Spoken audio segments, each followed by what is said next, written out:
যদি কারো blood pressure বাড়ে তাহলে তার শরীরে কি কি উপসর্গ দেখা দেয়? সবচেয়ে আগে যে উপসর্গ দেখা যায় সেটা হলো মাথা ব্যথা। যদি আপনার বিডিপি রক্তচাপ স্বাভাবিক সীমার উপরে চলে যায় তাহলে মাথা ব্যথা অনুভব করা একদম স্বাভাবিক ব্যাপার। হয় কি আমরা মাথা ব্যথার চিকিৎসা করি ঠিকই, কিন্তু মাথা ব্যথা যে কারণে হচ্ছিল সেটাকে উপেক্ষা করি, আর সেটা হলো আপনার ব্লাড প্রেশার। এখন এই বাড়তি ব্লাড প্রেশারের পেছনে কারণ হতে পারে আপনার কিডনিও। কারণ আমাদের শরীরে 3টি অঙ্গ আছে যেগুলো মূলত বিডিপি নিয়ন্ত্রণ করে। প্রথমটা হলো আপনার ব্রেন। আপনি যদি স্ট্রেসে থাকেন তাহলে বিডিপি বেড়ে যায়। দ্বিতীয়টা তো আপনি জানেনই, সেটা হলো হৃদয়। হৃদয় যদি জোরে ধড়ফড় করে তাহলে বিডিপি বেড়ে যায়। এবং তৃতীয়টা হলো আমাদের কিডনি। কারণ কিডনি কি করে? শরীরে যত লবণ থাকে তা ইউরিনের মাধ্যমে বের করে দেয়। শরীরে যে পানি থাকে সেটাও বের করে দেয়, আর লবণ আর পানির এই খেলাই আসল ব্যাপার।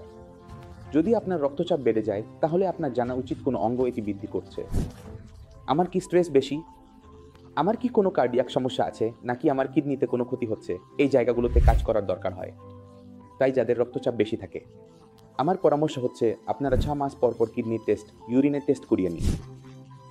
কারণ কখন বিডিপি থেকে কিডনি নষ্ট হয়ে যায় বা কিডনি থেকে বিডিপি বেড়ে যায় সেটা আগে থেকে জানা যায় না।